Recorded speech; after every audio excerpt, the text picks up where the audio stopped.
Everyone wants to change, better habits, better health, better leadership. But real transition doesn't happen overnight. It happens slowly through consistent decisions made day after day. Now, today's guest understands that better than most. He's a successful entrepreneur. He's the founder, CEO of a rapidly growing company called Gain Servicing. And he's someone who has spent 17 years in long term recovery building not only a business, but a life centered discipline on service and community. Reid, I am so excited to have you on the show. First thing that came to my mind, is when someone decides that they want to rebuild their life, whether it's health, their relationship, or their career, where does real change actually begin? So real change, and thank you, Stacey. I'm excited to be here as well. Real change doesn't come from others telling you to change, right? Real change doesn't come from others suggesting it. Real change, unfortunately, doesn't come from initial consequences that are occurring from bad behaviors, right? Real change doesn't come when ego is running the show.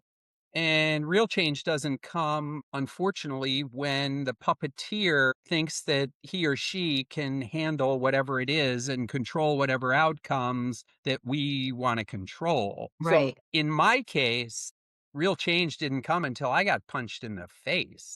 Everybody has a bottom, and I hope that everybody's bottoms are higher than mine.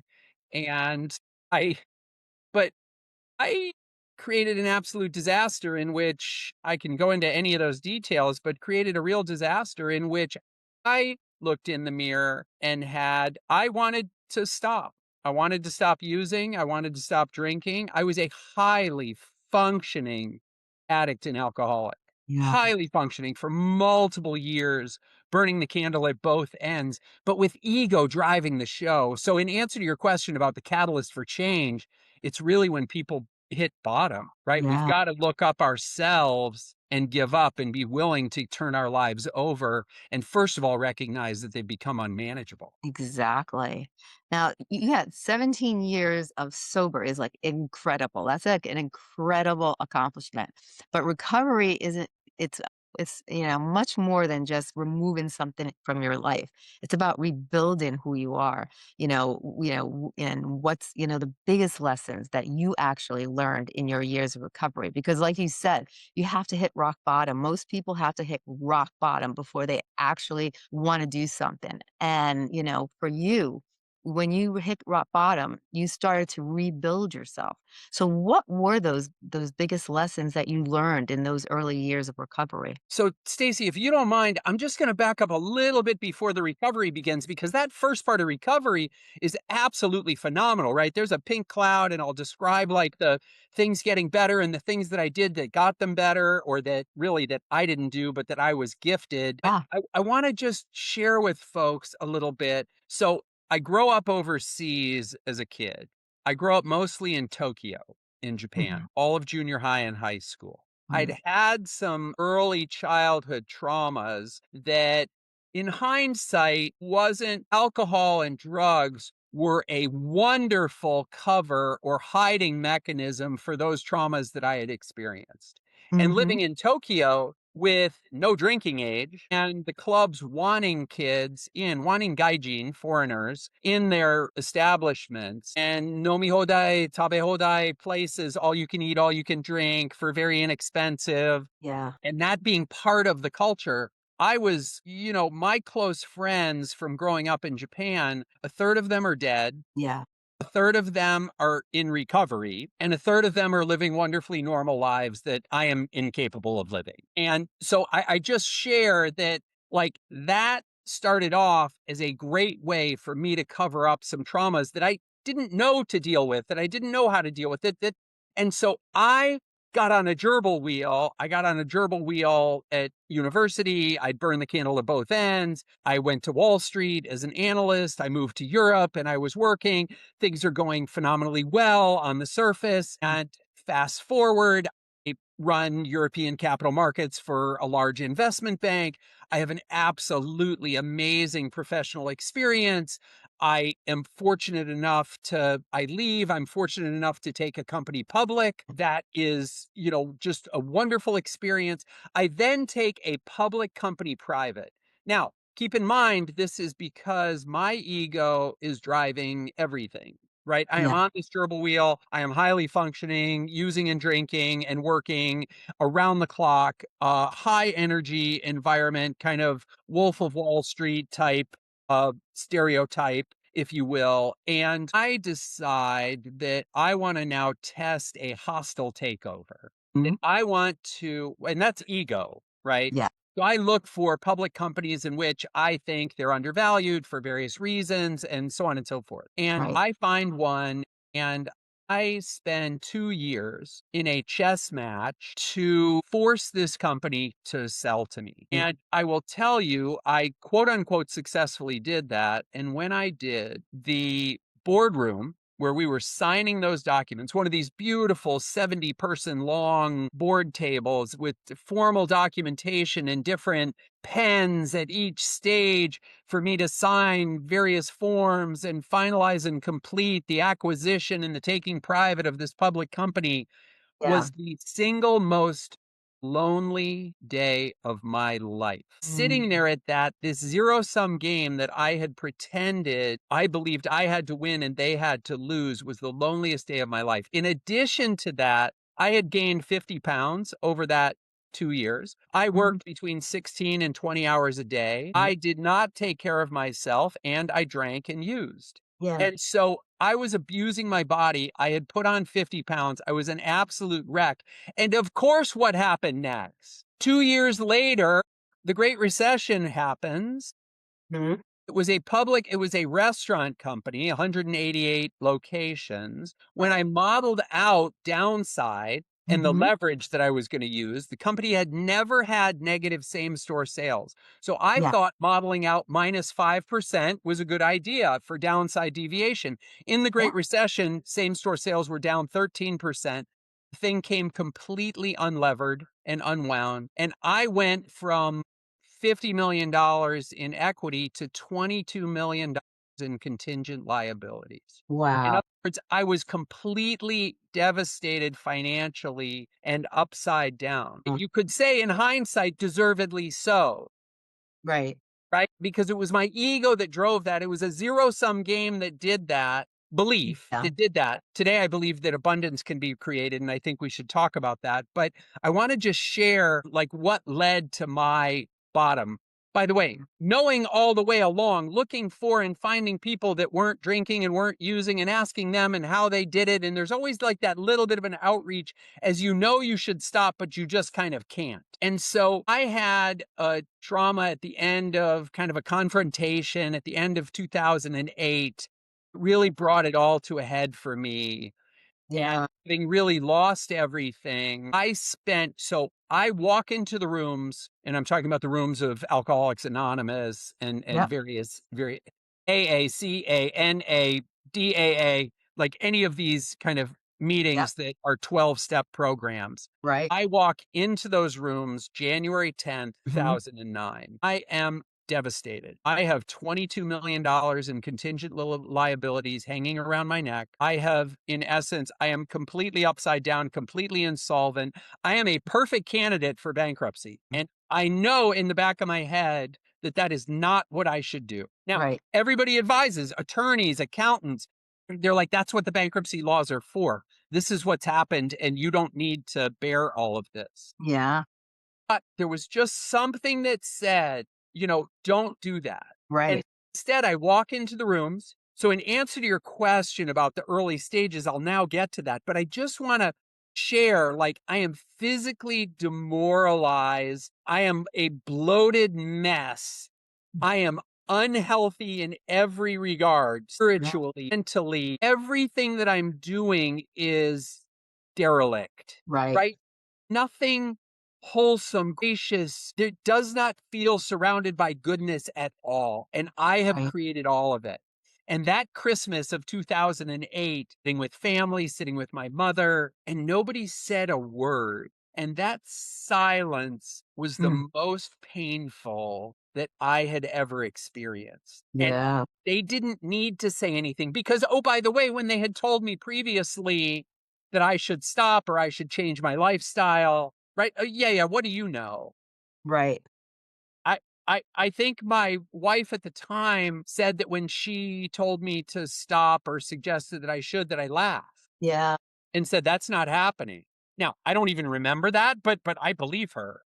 Right. And my point is, I walked into the rooms, I was walking out of the rooms, a guy chased me down. I was sweating, I was shaking, because I was 2 days, into the detoxes, having Yeah. gone nowhere, not into rehab, not been forced to. I walked into the rooms myself. I set a date. I actually threw a dinner party. I decanted a bunch of wines and told everybody it was my last night. 2 days later, I walked into the rooms, but I was shaking and sweating. He chased Mm. me down and he said, hey, I don't want anything from you, but can I get in contact with you somehow? Can you give me your cell phone? Like, because I didn't know what the programs were.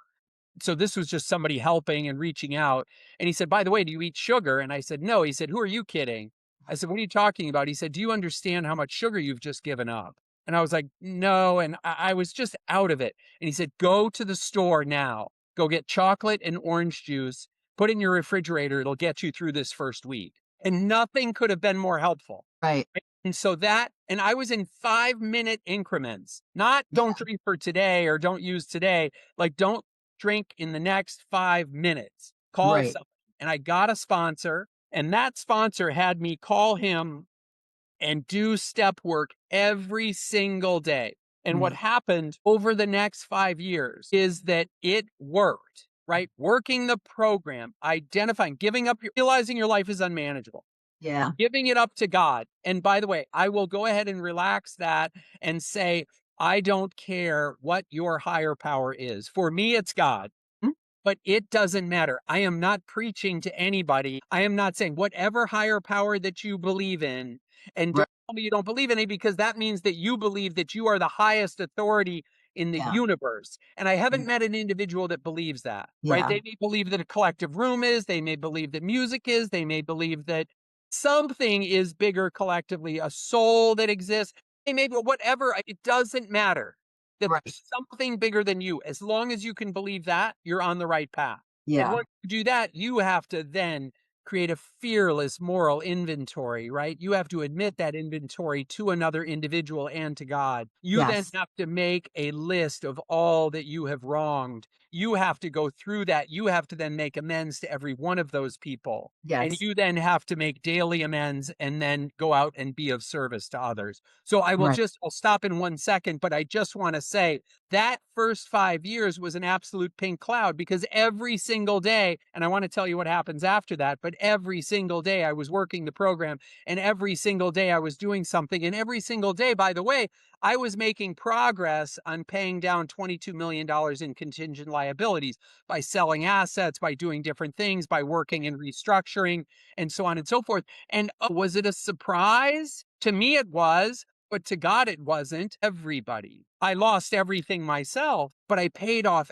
everybody. And the only reason that that happened is that was God's will. And I was simply willing to do the work. Yes. That's amazing. That's amazing. And how do those lessons like translate into leadership and business today? So when you fast forward, I want to be clear. It is no longer for me. So the cravings have left me. Yeah. I don't look at you at a dinner table having a glass of wine with the same steak that I'm having a Pellegrino and Mhm. think, oh my gosh, do I want that? Right? Yeah. I don't have the same glandular salivations, Eh, right? That were real cravings. I don't yeah. experience that anymore. So the cravings have left me. But what hasn't left me, so let's say the alcohol out of alcoholism is gone, but the ism is not. Yeah. Right? Ism are our character defects that, as I said, there's some early childhood trauma, there's some early lessons, and so on and so forth that create character defects that Yes. that drugs and alcohol were a cover up. Yeah. And when you remove the cover up, and I'll fast forward into leadership lessons in just a moment, but when you remove the cover up, you still have to deal with the isms. Yes. Those are the character defects. And those character defects for me are all around self centeredness, ego, and control. Yes. So the fallacy is that we control things. Right. For those of you out there who think that you really control your life, I don't want to Mhm. laugh, right?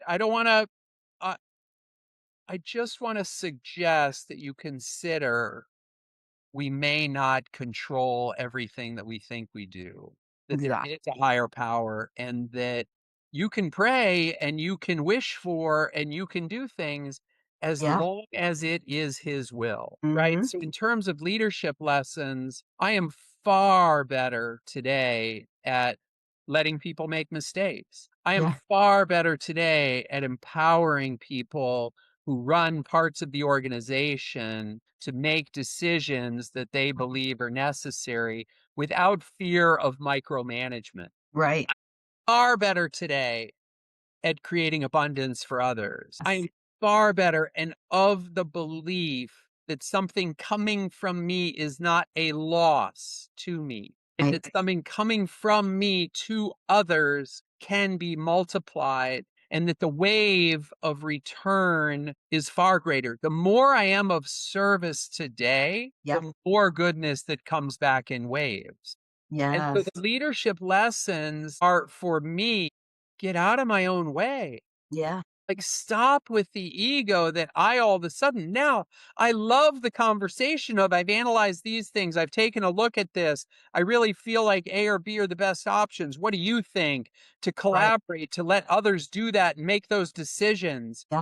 Much better today and absolutely available for others when they need it, right? Come to me at any time. Come to me. You don't have to have every answer. You're empowered to have that answer and to make those decisions. But if you Yes. get stuck, there's nothing to be embarrassed about. You can come back and say, I've analyzed this problem.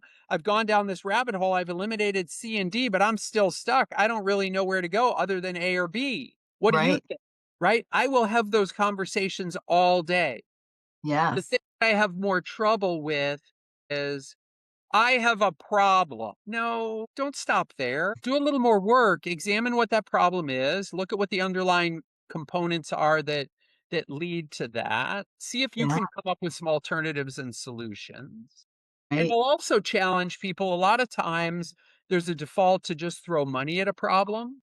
Yeah. And sometimes money and resources are the answer, but sometimes the resources aren't necessarily just money. Right.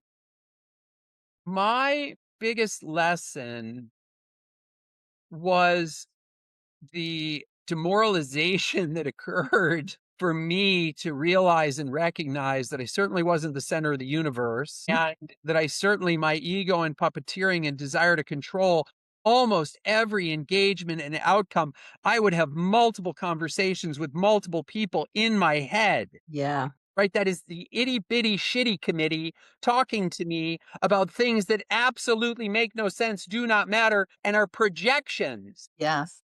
What I would say to people, and those are projections that are all out of fear, Yeah. right? And Stacey, I want to just share fear and faith are the same thing. They're both a belief in the unknown. Yeah. And I would rather choose to be faithful than choose to be fearful Huh? because both are unknown. So why Exactly. don't I just have faith that I will do the best? I will put my next best foot forward. I will make the next right decision. We know what's right. Mhm. You're faced with two choices. Right. In silence, in a room by yourself, without any other influences, you know what's right. It may not Exactly. be what you want. It may not be the thing that you desire most, but Mhm. in our hearts, we know what's right. We are capable as humans of making the next right choice, right? Yes. If we've eliminated ego and if we have given up to a higher power. Now, a lot of people think that transformation requires massive change, but recovery actually teaches the opposite, that small daily actions create lasting change, like things like gratitude, staying present, doing the next right thing. Why are those simple habits so powerful over time? Keeps me connected, makes me realize that my ego run amok is a disaster. Because I'd Yeah. like to back up to share. I have kind of 3 6-year buckets of recovery, right? I Yeah. know that adds up to 18 and I'm only 17 and 2 months, but just kind of stick with me. Right. That first 6 years was that pink cloud. Mhm. Unbelievably positive things happened. But I Yeah. want to share with everybody, if you can recognize the joke, you'll get it right away. If not, I'll certainly point it out. After 6 years and everything having gotten better, my lost the weight, in great shape, paid off massive amounts of debt, ended up with nothing, saved the house, kept the kids in private school, fed everybody, like accomplish all the things that myself as a provider, as a father, as a husband at the time, those are my responsibilities, right? Yeah. Did Mhm. that. And keep in mind, remember, my sponsor said, you're calling me every day. You're doing this work every day. And so 6 years into it, all of these good things have happened. And I start calling him once a week. And then Yeah. maybe it was once every 2 weeks. And he said, hey, Reid, I'm telling you, I told you what the deal was. You're gonna call me every day and you're gonna be working this every day. That is the only way that I work with people. I was like, dude, you're really uptight, Yeah. Reid. I'm telling you, this does not work for me. You touching base with me once a week to give me an update on what it is that you're doing on your own is not the kind of thing. Well, screw you. Don't you know? Don't you see all the things that I have done? I mean, what a disaster. And But I how didn't did know it. My ego had literally gotten overcome, my having given up my will and my life to the care of God. Yeah. My ego then overran that to tell myself those were things that I had done. Yeah. And sure enough, what did the sponsor do? Exactly what he should. I am not working with you anymore. And I got fired. Well, that's fine because he doesn't understand. And sure enough, what happens? It starts to come unwound just a little bit, just a little bit. And I kind of bump along, going to meetings less often, finding sponsors who conveniently would talk to me once a week, a month, when it was convenient for me. And at one point in time, I started going to meetings annually Yeah. to pick up my chip at Mhm. an anniversary. Stacey, Right. the only thing that I did not do was drink or use. And I am eternally grateful for that and thankful. And so 4 years ago, in that kind of last 6 year bucket, I Yeah. recognized that this is a problem. Right. I know this is like John Belushi in Animal House with the angel on one shoulder and the devil on the other. Yeah. Do it, don't do it. Do it, don't do it. Do it, don't do it. And I get it. And I know. And the devil is trying to take me down one road. And God is saying, you know what? You can come back. Like, I'm here. Yeah. I haven't gone anywhere. Like, this is not irreparable. Yeah. And I reach out to someone who today is my sponsor and today has 42 years. Wow. And I know him, and this is 4 years ago. And I say, hey, will you please sponsor me? I want to work through the steps again. And he says, screw you, go to meetings. And I'm kind of shocked. But what he's saying is, I'm not talking to some egomaniac that thinks they know how they're going to do this. You're not going to meetings. You're not engaged in the program. You're not doing any readings. You're not praying every night. You're not hitting your knees in the morning and saying thank you. Or please. You're not saying thank you at night. You are Mhm. practicing nothing. He didn't say that, but that's what he said. Screw you, go to meetings. In fairness, he did not abandon me totally. In other words, what I mean is he reintroduced me to meetings here in Atlanta, and I started going. And 3 months later, I said, hey, can we start working the steps? He said the same thing. Screw you, keep going to meetings. For a year, I had no sponsor, but I got engaged back in the rooms, listening, sharing, without a home group, without service work, but in the rooms and listening and a little bit of fellowship and like kind of starting to do the right thing. And I ask him every quarter. And a year into that, he said, I will see you after the Saturday morning meeting and we will start to work. Wow. Go Go ahead, ahead. please. I was gonna just ask you, so how do they keep someone grounded when life becomes so stressful and chaotic? Because your life obviously was stressful and chaotic. You're going back and forth. He's telling you just to screw you, go to the meetings, screw you, go to the meetings. Yep. So obviously he could see the stress in your life. He could see that life was still chaotic for you. He could see that you didn't have your shit together. And he wanted you to go to the meetings and really absorb what the 10 steps that they were teaching in the meetings. So, how do you keep someone grounded when life is so stressful and chaotic? Look, I thrived on chaos, right? Mhm. My ego loves it. My itty bitty shitty committee loves the conversations and multiple and the probabilities and if I did this, I could do this and I could manipulate that and so on and so forth. It just loves the chaos, Yeah. right? So my ego told me that I could somehow control those things and make them all better. Instead, I was morally bankrupt.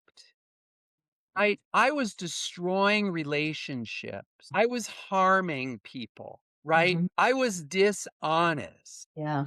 right? And so, but it's like this. It's like a crossover with one going down and the other coming up.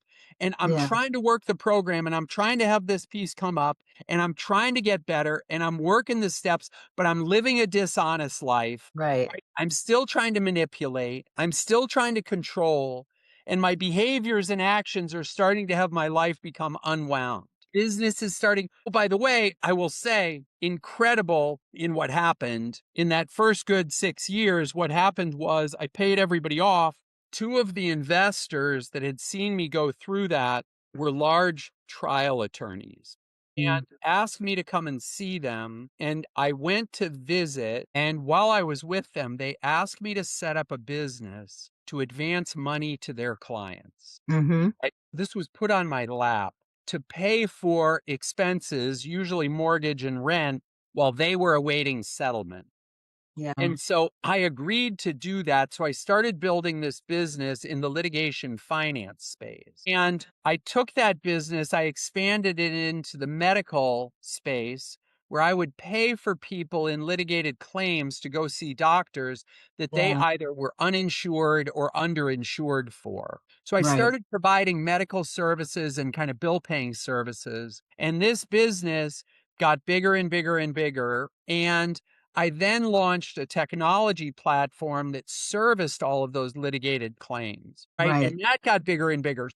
God was letting me build something for a greater good because that business provides medical care for millions of people who otherwise wouldn't have received it. So this is much more, this business is much more of service than anything I had ever done in my kind of investment banking and hedge fund management. That's just moving money, right? Yeah. That's just structuring and restructuring and getting paid every time you do it.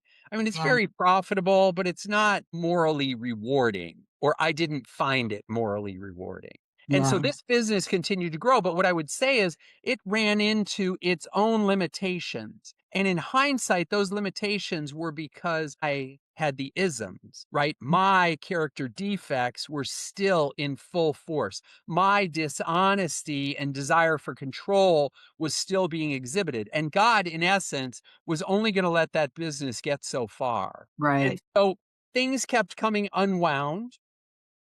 I last year finalized a divorce that went as well as it possibly could have, but only because my ex-wife was as gracious and as kind and as forgiving and as thoughtful as a human being could possibly be, Mhm. right? I did not deserve that. That was a God's gift to Yeah. me. And that, when all of that was finalized due to my faults and my flaws, right? And she did that with such grace and such thoughtfulness. And I, at the same time, turned my life again over to the care of God as I understood him, got my ego out of the way. Business went through the roof. Right. Financing became available. Partnerships were in abundance. Literally, investments and operating partner roles and board opportunities absolutely went through the roof, Mm. right? And it is not a coincidence. And that had nothing to do with me. And what I'm telling everybody listening to this is please remember that those first 6 years in which me giving up my will and my life to the care of God as I understood him allowed those things to be repaired, allowed those debts to be paid off in the same way that in the last year, not because of 1 year's worth of work, but because of 4 years worth of work, right? In which I knew I was corrupt. I knew I was doing things wrong. I didn't necessarily stop, but I was working the program. And I knew, as I said, on one shoulder, don't do those things, get back into the rooms, do those things. You don't need the rooms, right? Right. And I was dealing with that conflict. And when I finally did that and released all of that, what I'm telling folks listening to this is don't forget that middle time period in which I believed that somehow I was responsible for those things, that my ego overcame the grace that I was shown and the gifts that I was blessed with. That forced me into a position again of control and ego that said somehow I was responsible for those good things. I am not responsible for the growth and gain. It is our team members, it is the partners that we have, it is everybody collectively working towards the greater good in the creation of abundance for others. And as Right. long as I maintain that, and as long as I maintain a continuous circle of step 10, 11, and 12, which is being of service for others. And as long as I continue to make myself available, I have a chance. Right. Doesn't mean it's going to be successful. And oh, by the way, every prayer that I have is only if it is his will, right? So I need to be careful not to be wishing for too many things that I'm trying to control. And so I Right. always caveat or mention the caveat that if that's of his will, I ask Right. my thoughts, my words, and my actions to be guided every single day towards his will. Yes. Now, one of the biggest lessons in recovery is that you can't do it alone. Yet many leaders try to carry everything themselves. Why are support systems so important, even for successful entrepreneurs? Yeah, it's I have proven the disaster that I am as a solo practitioner. I have multiple examples and la- large folder of evidence that Yeah. that does not work. Okay. And I have nothing but examples of fellowship and support that allows me to create the abundance that we're talking about. So I will Right. share the two most beneficial organizations that I have ever been a part of are Alcoholics Anonymous and other 12-step programs and YPO. And YPO is Young Presidents Organization, kind of run something of size before the age of 40, and they will Right. find you. You can also find them, but they generally know in each market who's doing that. Yeah. And I will tell you, when I am in town, I go to 7 to 10 meetings a week. Right. People are like, what? How is that even possible? It is possible. You just make it a priority. Yeah. I go to a meeting. I go to a men's meeting Monday at 8 o'clock. I go to a meeting at 8 o'clock on Tuesdays. I go to a 10 a.m. online meeting and an 8 p.m. meeting on Wednesdays. I go to a 7 o'clock meeting on Thursdays. I go to an 8 o'clock meeting on Fridays, as well as a lunch meeting that is kind of more business focused. Yeah. I go to a Saturday and Sunday morning meeting to start my day, and I go to a Sunday evening meeting. Right. I participate in fellowship. I write almost would be happy to, I didn't think to do this, and I'd kind of pick up my phone. I am in communication with no fewer than 24 alcoholics and addicts every single day. I speak to people with more time. I speak to people with less time. I sponsor multiple individuals who are coming out of very tough situations to walk Right. them through the steps. Every time I walk somebody else through the steps, it is more beneficial to me than it is to them. Right. They don't know that, and they think that it's beneficial to them, and or at least most of the time they do. And Yeah. it is definitely more beneficial to me than it is to them. Now, And oh, go ahead. YPO as an organization, the most beneficial part of that is Forum. And Forum is, in my case, 7 other CEOs who, in essence, act as a personal board of directors and hold me accountable. And I disclose anything and everything truthfully and honestly and confidence to every one of them every single month in half-day meetings. And we call each other out on our stuff and we make time for one another. We do presentations on things that are urgent, and it spans business, family, and personal. And so what becomes or starts off as a business organization that you think you're joining to learn things about business becomes really the trifecta of business, family, and personal, discovery. I love that. Now, another major theme in recovery is service to others. Now, that can sound like, counterintuitive, but when people are struggling, their instinct is often to focus inward. How does helping others actually help someone stay grounded and clear? So it decentralizes ego, Mhm. right? So when I call you, the perfect example, I call you and you're my sponsor, and I'm all wound up about something, and I'm spun up, and this is happening, and this is bothering me, and so on and so forth. Go call another addict. Right. Go be of service to somebody. Like, that's fine. You can get that off your chest, and that's great. Now go call somebody else and genuinely ask them, how are they doing? And what Mhm. happens when being of service to others is it takes us away from egocentric thoughts and behavior. Yeah. That little disagreement, that thing that happened, the decision that you're trying to make, all of the sudden becomes much less important and much less egocentric. So being of service to others decentralizes ego. And Mhm. that is, for me, the thing that is most beneficial and absolutely essential to not only my Yeah. recovery, but my growth, grace, and, hopeful generosity as a pay it forward leader. Right. And does service, strengthen both professional and personal relationships? Oh, 100%. Go be of service. Go do something in the industry. I was just talking to the head of Americans for Patient Access, right? It's a Mhm. group that we co-founded providing access. He said to me, Reid, you've got to be more involved. Like, you've been too absent. I said, you're right. I will. You have my commitment. Yeah. And so that's a professional organization who's, by the way, has a very good, that is providing access to care for Yeah. those who need, regardless of payer source, Mhm. right? So uninsured, underinsured, workers' comp, commercial pay, government pay, doesn't matter. Access to care. However, people are being denied that access, we're trying to provide access.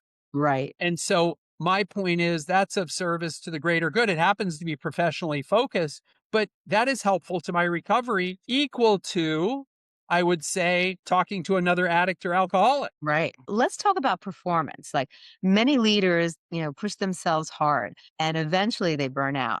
But you've structured your life around energy, discipline, and sustainability. What are the pillars that keep you operating at high level? Like things like physical training, maybe Pilates and recovery, sleep optimization, health routines. Why are these practices essential for like long-term success? Yep. I am very regimented. Okay. I have the gift for me that has been very helpful through my life has been I am organized and regimented. And as long as that is not driven by ego, it is very helpful. So I Yeah. plan things out, I structure things, and my physical, in order to be of service for others and to others, I have to be in good shape, right? Mentally and physically. Mm-hmm. And so the number one and first thing that I have to do Yes. is pray. The Mhm. number two thing is to meditate. The number three thing is I write a gratitude list and discuss that with the 2 dozen folks that I talked about in the program every single night. Yes. Every single night. You will be on my gratitude list tonight, right? I am thankful genuinely for this opportunity to share the many, many, many mistakes that I have made in hopes that someone else might not make them and might not train wreck as Right. deeply as I have. That's it. Yeah. That's the hope, is that somebody might catch something from something that we have said that allows them to have a higher bottom. That's it. Yeah. Right. And so you will be on my gratitude list. So will waking up this morning. So too will I had forum today and met with the 7 other CEOs. The Right. grace and generosity that was expressed today and the things that other forum members are going through right now were incredibly beneficial to me as a leader and as a human being. So gratitude is essential. If I am not grateful, I have the most blessed life that I could possibly imagine. And where Mhm. does it fall in the world scale of blessed lives? I don't know. Out of the 8 billion people, I know it's not number one, and I know Right. it's not number 8 billion. I know I'm somewhere in the masses, and it Yeah. doesn't matter. I am grateful every single day. So those three things are the precedents that must be exhibited before anything else. What I Yeah. also, though, do is I work out, and I work out a lot, and I do it in all sorts of forms. And I believe in functional exercise, right? So I am no longer, what started to happen is I started to break things, right? Mhm. And that was because I was doing bilateral heavy lifting, Uh, right?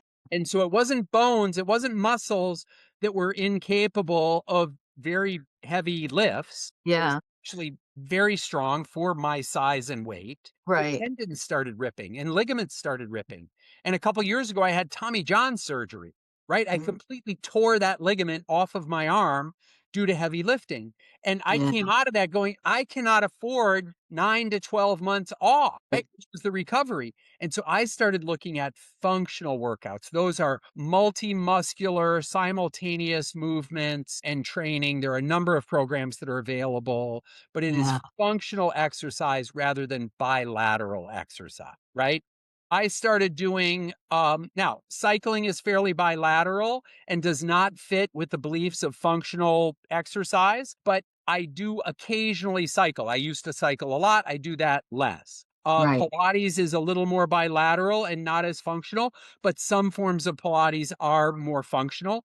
I try and do fascia release, the hydration of our fascia, allowing the rehydration of our fascia, which becomes even more important. So, understanding those pressure points throughout our bodies and Right. understanding the release and hydration of those pressure points becomes essential as we age. And as we age, you don't have to wait till you're 40 or 50. Right? You can Right. start doing this stuff when you're 20 or 30 and set Yes. the precedent for it. And you can Yeah. still get enough heavy lifting and functional exercise to have the body shape and type and toneness that you want. So Nice. that is essential for me. I do red light Mhm. therapy. I have a vibration plate that I utilize daily when I'm home. I Right. have a skincare routine that I do and take care of, right? Yeah. With all organic and very healthy kind of products that I utilize. So Yeah. I kind of take care of, and these are very kind of therapeutic things that I do. Separately, I love adventure travel. Right. Okay. So, one of the things that you may or may not know about me is I love large, dangerous animals and I love the ocean. And I free dive, I scuba dive, I visit, and the ocean cleanses our soul. Yes. I believe that. When I am on a business trip, if the ocean is nearby, I will stay as close to it as possible. I will get up however much earlier I need to get up with every morning to submerge myself in the ocean to Yeah. help cleanse my soul, right?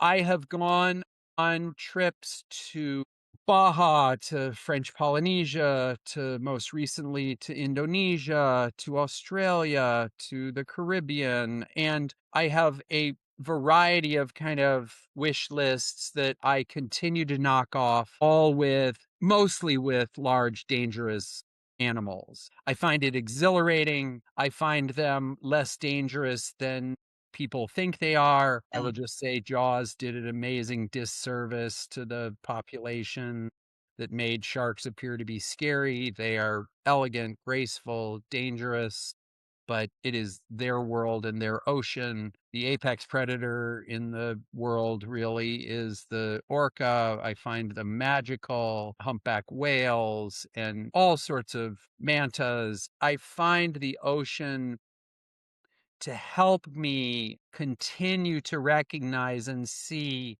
that we are this big. Yeah. Mother Nature is God, or God is Mother Nature, however, is my belief. I Yeah. find it awe inspiring, and being underwater and at many disadvantages, whether free diving or scuba diving, and not in my own environment, I find humbling and unbelievably satisfying. It is impossible to be thinking of a spreadsheet or a transaction or a disagreement or a bill that I have to pay or something that I have to do when faced with an oceanic white-tip shark that needs to be deflected as I'm turning to view a gorgeous humpback whale and her baby. It is And impossible to think about the things that don't matter because you are just focused on what is in front of you. And it is awe inspiring. It is bigger than we are. And I find it humbling. is that wise The- to step out of your comfort zone? I find all of this to be comfortably uncomfortable. There is a absolute, people say, well, are you terrified when this happens? And I am not doing the tough guy thing when I say Mhm, no. I am mhm. humbled. I know that I believe that God's will is not for me to be eaten. I Right, believe that I'm also with other qualified professionals. I believe that being respectful and mindful in an environment that is not my home can result in positive interactions and experiences. And have I gotten in over my head? Absolutely. And each one of those have been learning experiences, and none of them, thank God, have resulted in a catastrophe. right, I am comfortable in the discomfort, and I certainly recognize the biggest benefit to me is the humility that it creates and the right. recognition of how small we are. Now, for someone who is listening who feels overwhelmed or stuck, what are three simple daily practices that they can start using immediately to stay grounded and build momentum? Right. So just go online, get Insight Timer or any other kind of meditation app. It doesn't matter. You can get a breathing app, like an apnea type, which I use for kind of training purposes, but really breath work is very helpful. I just came back from kind of a sound healing and Mhm. breath work experience that was unbelievable. I would say prayer, meditation, and gratitude are the three things that I mentioned before, but Yeah, recognize to be thankful in the morning, to hit our knees and to start our days off with humility and appreciation, I find hugely beneficial. yeah, To meditate and to find the time. Wait a minute, I don't have time. You don't have time not to. Right? exactly. Create the time that, by the way, Insight Timer has 5-minute meditations, 10-minute meditations, and 20-minute meditations, and all sorts of things. There is no excuse. Right. Right? The meditation apps will give you any time period that you want and make available. And oh, by the way, you have the time. You Yes. just have to choose to take the time. And at the end of every day, just start with the practice of gratitude. I am Yeah. grateful for, it doesn't matter. Whatever the Right. key things are, just find them and focus on them, write them down Exactly. and be thankful for them. So the other thing though that I will add to that, because I think you can combine prayer and meditation a little bit. And so Mhm. if I kind of get to add another, if you will, where I'm just kind of making, be physically active, walk outside, get sun in your eyes first thing in the morning, make sure that you're eating healthy and clean, right? And Yeah. get some form of exercise. I do not care if that is walking. I do not care if that is getting an online course and doing some stuff and movement. I don't care if that's getting up from your desk. I don't care if it is getting to the gym.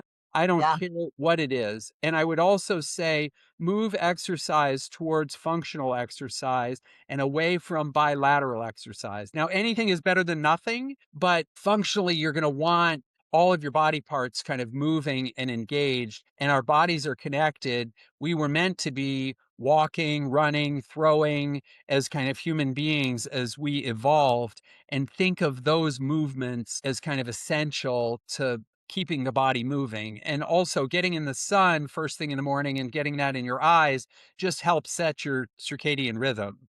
Yeah. Right. That's really, really important. If you can Uh, get a little bit of those things, and it just doesn't require much. And we are not talking about large financial commitments. Don't tell me that you don't have time. You can look online. The wonderful thing about today, go on YouTube and look up functional exercise and look at stuff that's going on. Look at fascia releases, and you can find it. You're going to have to get a lacrosse ball, right. right? You're going to have to get a little piece of pipe, from Home Depot that's going to cost you $3. Like we are not talking about, I can give you some higher dollar investments on some things, but they are not required to be Right. doing those things. It is not, there is no money required to hit our knees in the morning. There is Oh, no yeah. money required for Insight Timer's, free application. And there is none for breathing exercises, and there is none for basic fascia release and exercise. And there is certainly none for walking out into God's wonderful world and looking at the sun. Now, can you tell us about some of the services that you provide? Absolutely. So when I mentioned post disaster, right, and Mhm. during my recovery, I was blessed with the opportunity to start to build a business that ultimately became gain servicing. And so Cherokee Funding and Gain Servicing, Cherokee is the finance side of that business in which we still provide bill paying services and still will pay or purchase receivables of medical care that's been provided to those in need. And Yeah. so what Gain has done, I will just tell you, folks, this is the most beneficial thing I have ever done. I used to move money, right? Investment banking and hedge fund management is kind of Yeah. moving money. It's not necessarily satisfying and it's not necessarily being of service. I can Yeah. justify it in various ways, but at its core, I don't feel that way. What I feel with Gain is we service currently over $2.5 billion in litigated healthcare claims. Like those Mhm. are services that otherwise wouldn't have been provided. Right. Millions of people, right? And so these services are for a greater good in which abundance is being created. And so if you're a healthcare provider, if you're a physical therapy company, if you're an imaging company, if you're a pain management group, if you're an orthopedic group, and you're willing to see these patients, Gain Servicing can show you how you are going to make more money by doing that. And we simply collect and service that on your behalf. And we do that for a very small percent of collections. And so all of the benefits, or the vast majority of the benefits, go to the healthcare provider, go to the law firms representing those people, and going to the plaintiffs who have gotten into situations that they certainly otherwise would not want to be in. Right. I Right. have never met a plaintiff, and the insurance industry makes their money, by the way, by denying claims. Right. Yeah. All of those $2.5 billion that we currently service, the reason that we're servicing that is because insurance companies haven't paid it, Yeah.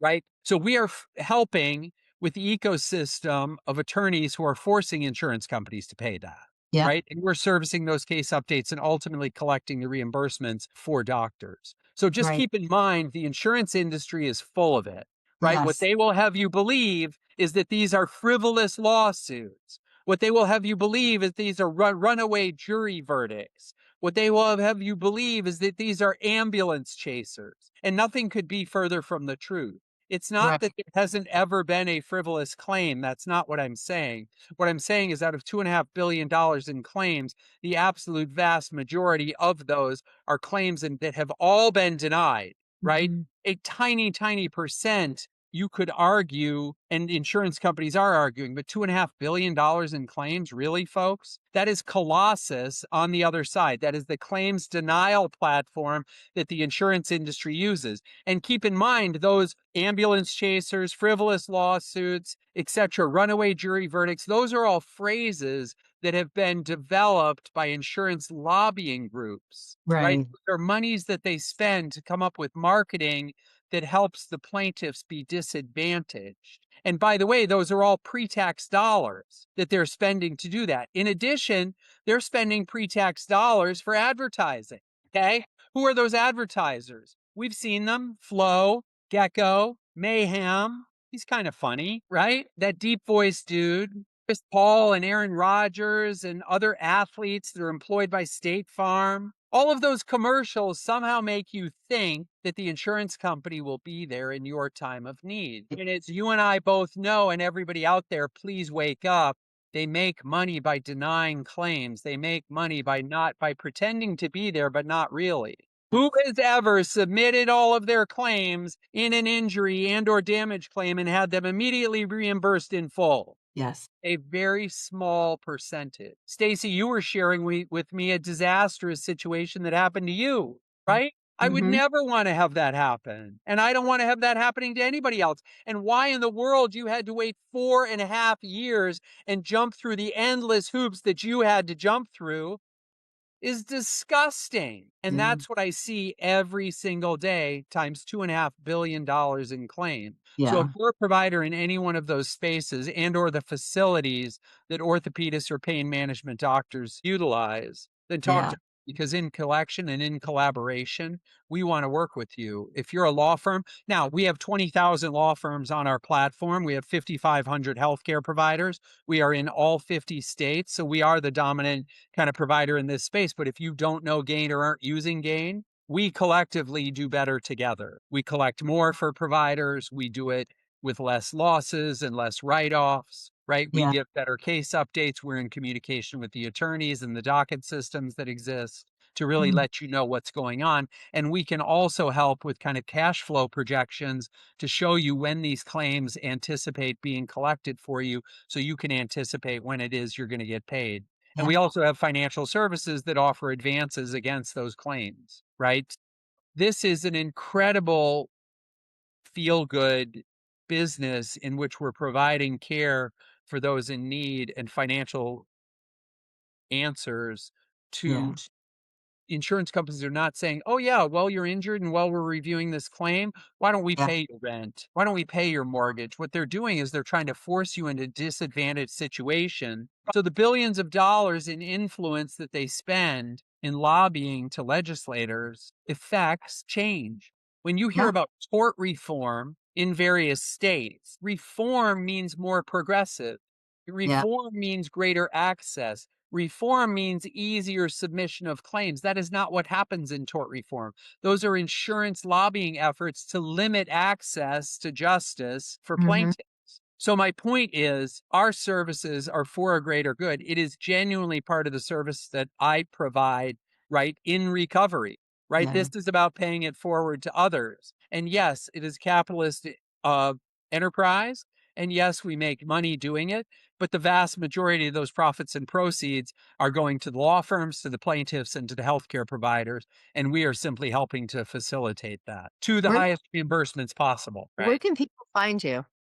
Reid Zeising, Z as in zebra, Eising. You can find me on LinkedIn. I'm very public and available. All my information's available online. Anybody's able to reach out to me. I am happy to talk to you about recovery, help in paying it forward, talk to you about professional opportunities, and literally be of service in any way I can. I love it. I love it. And for the listeners out there, I want you to know that real transformation doesn't happen in one dramatic moment. It happens through small choices, repeatedly, consistently over time. And Reed's journey shows you that when you combine discipline, community, and purpose, you can rebuild a life that you're proud of and lead a high level life without burning out. Reed, I thank you so much for coming on the show today and for sharing your story, for sharing your accomplishments, for sharing everything that you're doing to help others now. You rose above the chaos, you overcome your obstacles, and now you're helping so many people out there. And I just commend you for that. You have come such a long way, and I personally am proud of everything that you've done and the accomplishments that you've made. And we're going to put all information about Reed in our show notes so you can contact him. Like if you have questions about what he represents with his company or you have questions about addiction and you need help, Reed is here to help you. And I thank you so much for coming on the show today. You are amazing. Stacey, you're awesome. I just want to say one thing though. The you have, it is not me. It is because I got out of my own way, Yeah. gave it up, and truly do that in the interest of others and creation of abundance that it's Mm. able to happen, right? It's Right. not mine. So I just say that because remember that middle 6 years where I thought it was me didn't work out so well. Yeah. Yeah. I hear you. I hear you. Well, thank you so much for being on the show. I appreciate you. Thank you.